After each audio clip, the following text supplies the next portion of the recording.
benar-benar memecahnya tuh benar-benar dipecah semuanya gitu. Jadi yang dari tabel 3.1 satu pekerjaan besar dia pecah lagi di tabel 3.4-nya per kegiatan lagi saking banyaknya. Ya boleh aja sih gitu. Ini biasanya Pak Arif nunjukin ini nih, ada dokumen RPL yang sudah di print yang nggak tahu berapa rim itu, satu bundel itu dari satu orang. Ya, bisa 3 rim 2 ada rim. kali ya? 3. 3 rim 3 ada Bu. tuh. Berarti kan sekitar 1.500 halaman itu ketika di print dokumen RPL-nya ini. Nah, biasanya itu yang ditunjukkan tuh ke mahasiswa. Nggak tahu ini di bawah nggak kelihatan nggak nanti itu. Udah lebih tebal dari bantal deh, gitu. Itu kan tuh saking tebelnya. Gitu. Jadi silahkan. Kalau misalnya yang tadi anggap nih udah nyari dokumen, benar-benar nggak ada, cara paling saya bilang cara mentoknya ya, cara kepepetnya itu Bapak Ibu bikin surat pernyataan. Prinsipnya sih majelis penilai itu percaya terhadap mahasiswanya, terhadap integritas dan kejujuran gitu kan. Kita nanti belajar etika profesi ya di situ. Masa mau cari gelar insinyur tapi etika profesinya nggak dipakai. Tapi Bapak Ibu bisa bikin surat pernyataan yang ditandatangani oleh Bapak Ibu sendiri yang menyatakan bahwa apa yang Bapak Ibu klaim itu benar. Atau kalau memang masih ada atasan yang mengetahui terkait kegiatan yang dilakukan, bisa dalam surat pernyataan itu diketahui oleh atasan pemberi kerja itu. Boleh, silahkan. Itu kalau sampai mentok nggak ada dokumen pendukung, jadi bikin surat pernyataan bisa diketahui oleh pemberi kerjanya. Nah ini juga sama, ambil dari tabel 3.1. Jadi kalau ada yang nggak sesuai, misalnya saya nggak ada terkait pemasaran atau pemeliharaan aset gitu, ya udah kosongkan aja. Tapi kalau yang sipil, tambang, informatika mungkin ada ya pemeliharaan aset gitu. Yang elektro juga mungkin ada pemeliharaan aset. Jadi yang diklaim adalah P10 dan P11. Nah ini, jadi double claim itu boleh. Karena tabel 3.2 sampai 3.5 itu isinya penjabaran tabel 3.1. Lengkapi tabel 3.1, 32 sampai 35 aman. Teorinya gitu. Kan yang nggak aman itu biasanya tadi nyari dokumen pendukung. Yang kadang suka bikin hilang mood gitu ya. Mau ngerjain, aduh cari dokumennya ini. Nggak apa-apa kerja. Makanya sudah diberikan Word-nya, isi dulu, nanti kan tinggal di list dokumen apa saja yang perlu Bapak Ibu siapkan. Jadi nanti tinggal upload pada saat sudah bisa akses e-room. Lalu ada publikasi, tabel 4 nih, publikasi, komunikasi, temuan inovasi di bidang keinsinyuran. Ini kayaknya ada beberapa pertanyaan, nanti ya dijawabnya. Untuk tabel 4 gitu, ini ke publikasi. Jadi karya tulis 4.1 adalah karya tulis di bidang keinsinyuran yang dipublikasikan. Kalau untuk dosen, saya pikir nggak ada masalah karena sudah punya kewajiban publikasi. Jadi ngisi ini gampang, untuk tabel 4 ini gampang kalau buat yang pengajar gitu. Nah, tapi yang buat swasta nih kadang agak kesulitan gitu.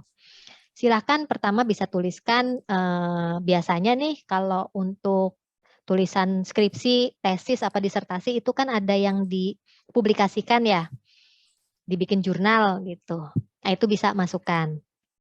Paling enggak ada karya tulis terkait skripsinya gitu. Atau misalnya nggak dibikin jurnal, tapi kan dia ditaruh di perpustakaan dan bisa dibaca umum.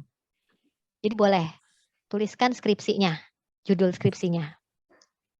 Lalu bisa juga mungkin ada yang punya tulisan-tulisan nih, kalau yang di sektor swasta biasanya punya permasalahan terkait publikasi, ada yang dipublikasikan secara internal. Jadi hanya di lingkungan kantor saja, di buletin misalnya gitu. Silahkan dituliskan aja.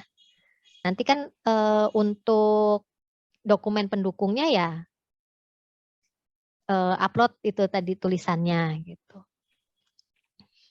Lalu, nah ini W4 yang tadi juga W4. Makanya tadi pada tabel 3.1 ada W4, nggak mesti terlalu banyak. Kalau memang di tabel 4 ini sudah sudah punya jaminan ada isinya gitu. Lalu tabel 42 makalah tulisan yang disajikan dalam seminar atau lokakarya keinsinyuran. Ini buat yang pengajar kembali no problem, nggak ada masalah harusnya. Karena pasti ada ikut seminar gitu. Ada publikasi, ada mempresentasikan ya hasil karyanya gitu dalam conference. Nah, kalau yang swasta itu bisa seminarnya kan kadang nih suatu pekerjaan ada laporan kemajuan itu dipresentasikan walaupun secara internal gitu atau laporan akhir dipresentasikan secara internal, silakan itu aja dicantumkan. Paling enggak tabel 4 ini enggak ada yang kosong. Kalau bisa jangan kosong karena dia punya komponen bakuan kompetensi W wajib. Jadi bisa tadi tulisan ya laporannya tadi gitu. Nanti kan ada pilihannya, dicantumkan aja nanti di sini nih. Nama seminarnya apa? Oh, misalnya briefing internal gitu. Tanggal kapan? Silahkan. Nanti dicantumkan apa? Covernya boleh, cover PPT-nya boleh, kan biasa pakai PPT nih, silahkan. Gak masalah. Tapi upayakan harus ada isinya. Jadi tabel 41, 42 mau tenaga pengajar, mau dosen, mau swasta ya pegawai swasta ini harus ada. Tetap ada, bisa dilihat dari laporan-laporan berkala. Jadi kalau yang di keinsinyuran yang dipublikasikan ini lebih kepada tadi buletin-buletin atau cuma laporan berkala tanpa dipresentasikan.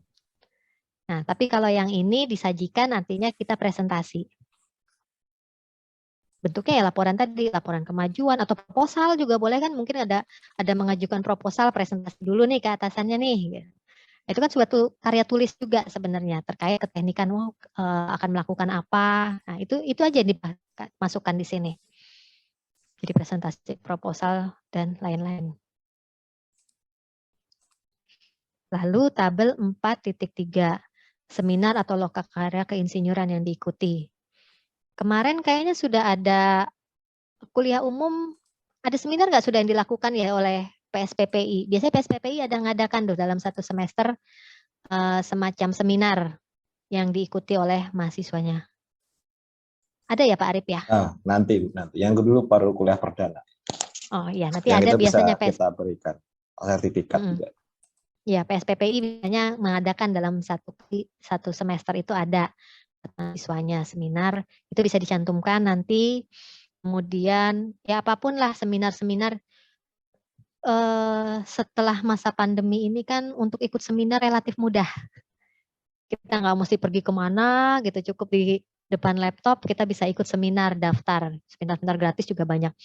Misalnya belum ada ngikut seminar sama sekali nih, silahkan carilah webinar-webinar entah berbayar entah enggak gitu yang menyediakan sertifikat dan terkait dengan keteknikan bidang ilmu Bapak Ibu.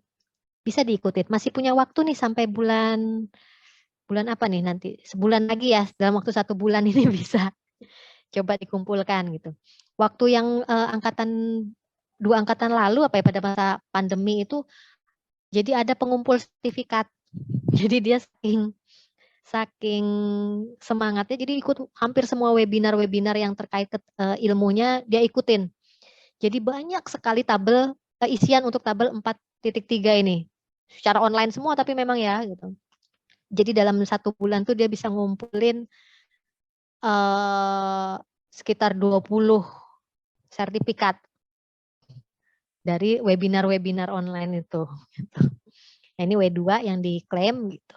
Jadi upayakan tabel 4 ini ada isinya, 41, 42, 43.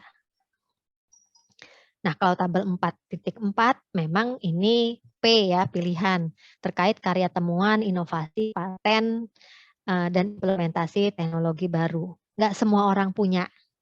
Kalau ini boleh dikosongkan. Nggak bisa dipaksain karena yang ini. Oh, memang nggak punya temuan, nggak punya paten, nggak ada inovasi, gimana? Jadi silahkan yang ini boleh dikosongkan. Gitu. Tapi yang 41 sampai 43 upayakan ada. Minimal pasti punya laporan. Laporan akhir, laporan progres, dan lain-lain. Gitu. Covernya aja yang di itu, atau lembar pengesahan kalau memang pakai lembar pengesahan. Silahkan itu yang di-upload. Yang terakhir bahasa. Tabel 5, bahasa yang dikuasai. Yang jelas ada bahasa Indonesia, itu pasti ya. Kemudian ada bahasa Inggris, saya pikir Bapak Ibu pasti bisa lah, walaupun misalnya pasif gitu. Saya ngerti orang ngomong, tapi saya nggak bisa ngomongnya, oh berarti pasif gitu. Jadi berarti jenis tulisan yang bisa yang mampu disusun mungkin kalau tidak ada mungkin ya tidak ada gitu kalau dia pasif gitu. Atau mungkin masih bisa lah nulis-nulis laporan gitu pakai bahasa Inggris dikit-dikit. Kalau nggak ada nilai TOEFL-nya ya udah, kalau memang nggak pernah ikut nilai TOEFL atau IELTS dan lain-lain ya silahkan dikosongkan juga nggak apa-apa. Kemudian ada bahasa lain, misalnya kalau yang jadi oil and gas mungkin sedikit bisa bahasa Perancis gitu. Atau kalau ternyata bahasa daerah nih, tapi bahasa daerahnya bukan bahasa ibu ya, artinya memang orang Banjar, bahasanya Banjar gitu. Tapi ini bahasa daerah yang memang berkaitan dan mendukung pekerjaan gitu. Jadi misalnya Bapak Ibu orang Jawa ditempatkan di Tenggarong gitu. Di Tenggarong Bapak Ibu wajib bisa bahasa Kutai gitu. Nah, itu tuliskan bahasa Kutai gitu. Jadi semua bahasa bisa Bapak Ibu tuliskan. Selanjutnya tanda tangan di atas materai nanti kalau sudah di print ini sebenarnya. Nah, ada satu lagi lampiran, ini harus diisi minimal 1 gitu. Jadi silakan ambil dari tabel 3.1 yang Bapak Ibu kerjakan gitu. Oh, di sini minimal 1 lampiran, 2 kegiatan ya, 2 kegiatan yang dari tabel 3.1 yang berdampak besar. Berdampak besar ini macam-macam, bisa pekerjaan pertama yang paling berkesan buat Bapak, atau pekerjaan yang punya nominal paling besar, atau pekerjaan yang Bapak Ibu nilai paling kompleks, paling memberikan tantangan gitu. Jadi itu yang dicantumkan, diuraikan di sini. Ini nanti gunanya untuk ketika presentasi karya keinsinyuran. Bisa diambil di situ, presentasi karya keinsinyuran. Ambil 2 kegiatan yang berdampak. Kalau bisa sih sebenarnya yang 5 tahun terakhir ya, jangan Bapak Ibu kerja udah 20 tahun lalu gitu, dipresentasikannya jadi yang dipresentasikan adalah kegiatan 20 tahun lalu gitu. Upayakan 5 tahun terakhir lah gitu untuk dipresentasikan nanti dan dilampirkan di sini. Oke, mungkin itu penjelasan singkatnya. Lampiran-lampiran dokumen RPL yang jelas ada fotokopi, ijazah, transkrip, bukti kegiatan tadi setiap yang diklaim ya. Kalau nggak ada lembar pernyataan, kemudian deskripsi dari 2 kegiatan tadi gitu. Oke, tadi ada yang raise hand. Oh, saya mulai dari yang paling kebaca ini untuk bahasa. Bahasa bebas. Artinya apakah harus terbaru? Tidak. Misalnya Bapak Ibu pernah ditugaskan di pedalaman, bisa bahasa Dayak, tapi sekarang udah lupa karena saya sudah di kota lagi nih, udah jarang pakai bahasa Dayak gitu. Nggak apa-apa dituliskan saja gitu. Pasif tapi mungkin jadinya, karena kalau ada orang ngomong mungkin masih ngerti-ngerti dikit gitu. Ikut kursus sampai level tertentu, misalnya bahasa Inggris, ya nggak apa-apa, cantumkan saja. Nggak masalah. Oke. Mungkin sambil saya baca dulu ini yang raise hand Pak Made. Ya Pak Made. Ya betul Bu. Nah, boleh mana nih? Sorry. Silakan Pak, saya sambil baca ini yang pertanyaan di chat. Iya. Sebentar Bu. Mana? Ibu lagi di mana posisinya? Punya saya. Saya mau tanya tabel, bisa didengar suara saya ya Bu? Iya, silakan Pak. Saya mau tanya tabel